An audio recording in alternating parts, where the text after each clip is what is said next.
welcome home. Drill here. This is that four-string tenor banjo that I picked up a couple months ago.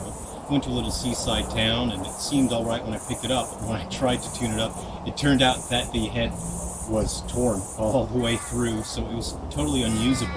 I ordered a replacement part, Fiberskin 3 Remo replacement banjo head, and it turned out that this is not a standard 11-inch pot. I just assumed it was. I was so busy with work, I didn't even measure it at the time.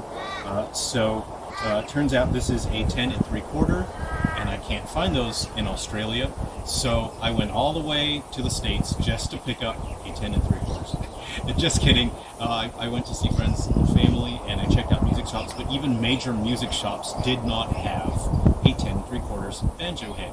It's very difficult to find online, actually. But luckily, in a very small town named Manteca, way out in the Central Valley in California, there's a shop called Janus Music, and I'll link to them in the description because they're fantastic, family owned and run music school and shop, and they're really fantastic. People were lovely. They gave me a reduced price on this because this stock looked like it had come straight out of the late 70s, early 80s. This old stock had been sitting around for ages and ages.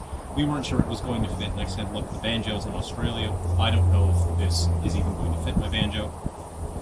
So I was able to find one and only 10 3/4 head that I can find, and I think it sounds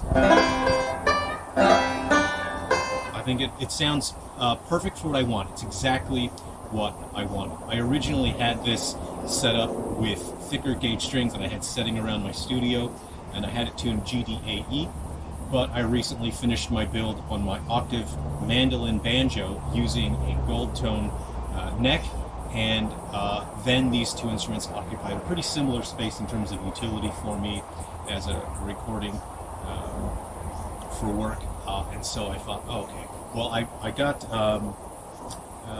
Martin tenor strings. These are nickel wound, and I've been thinking about doing reviews on various strings, the brands and the type of strings, so I think that I might start doing that now. But these are nice and bright. These are brighter than phosphor bronze, and I wanted that because my octave mandolin uses phosphor bronze. It's got the Fiberskin 3 Remo banjo head, and so I wanted something just a little warmer, or something brighter than that, because that octave mandolin is now quite warm, so I thought these will be bright with nickel strings on it.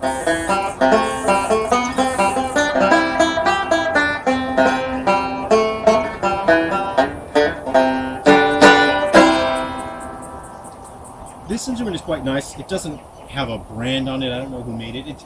It's not a great quality one, but it does exactly what I want it to do. It's got an all-metal body. Judging from the style of it and the condition, it kind of looks like it's something that probably came out of the 80s. It's got this very square cut there. This isn't, a great quality instrument, but I needed a tenor banjo, and it's tuned CGDA now. I'm quite happy with it. And this is something that has a fair bit of volume. And because you only have the 4 strings, you don't have the paired courses as you do in an octave mandolin. Alright, the battery died. This is the third take on this guy. I adjusted the neck angle while I was charging up the battery a bit. So like I was saying, this instrument is ideal for chord bashing now.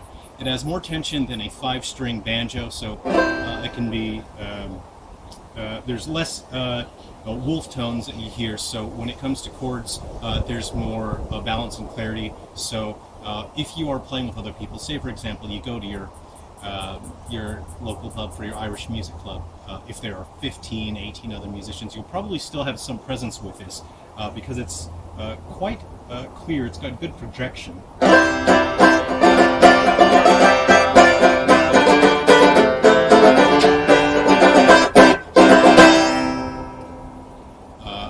And to me, it's got quite a balanced tone. I quite like it, and I have my octave mandolin. I'm not even sure if I mentioned it because I've done so many takes of this video here.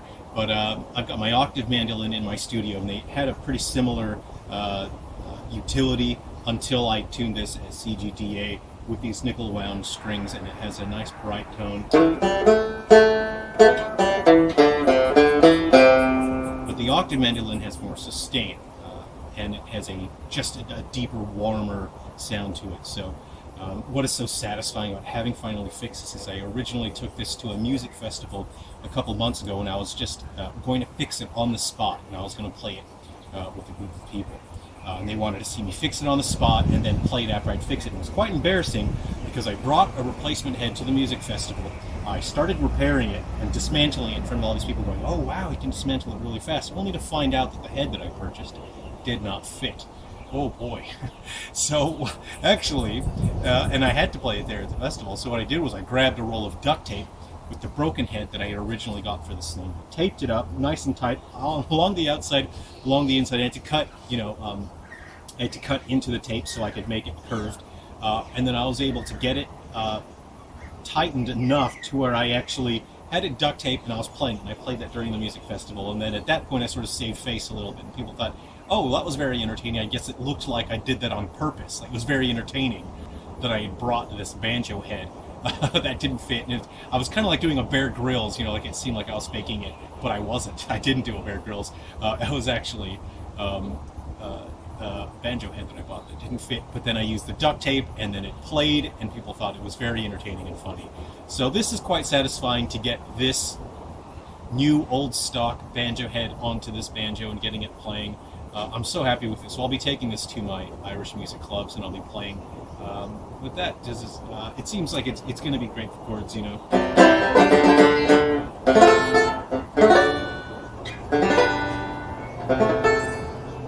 I'll have to adjust for some buzzing and whatnot. Again, I had heavier strings on this before, but I hope you found that interesting, and thanks for sharing this journey with me.